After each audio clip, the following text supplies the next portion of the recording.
And we are now in the women's section and the ladies section of the washrooms at the Cabrits Cruise Ship Berth.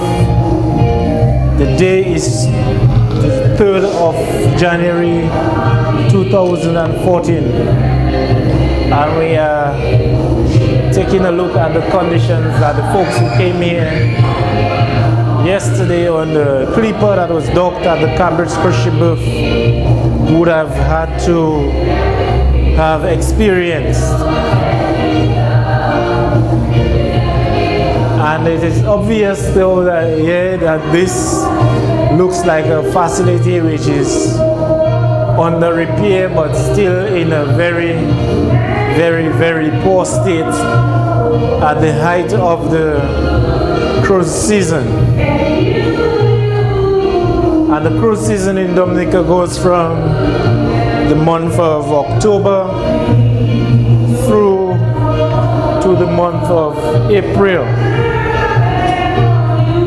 And you can see here that some of the taps here do not work.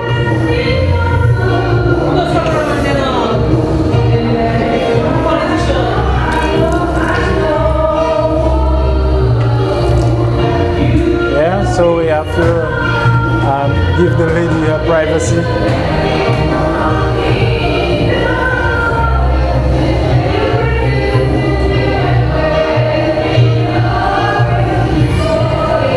Yeah, but this really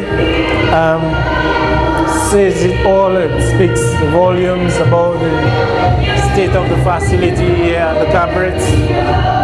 And we hope that through this video, through this expose, basically, that people will start asking the parliamentary representatives of the area and the folks who are responsible for the maintenance and upkeep of this facility to bring it to a standard which will make it suitable and fit for visitors to our island, so that they may be filled with the confidence that they need for them to go there and negotiate, work with cruise lines, so that they could get cruise ships down here, so that the vendors, the farmers, and the persons who way down the line really who benefit most from this tourism activity will have better opportunities for employment and for maintaining their families.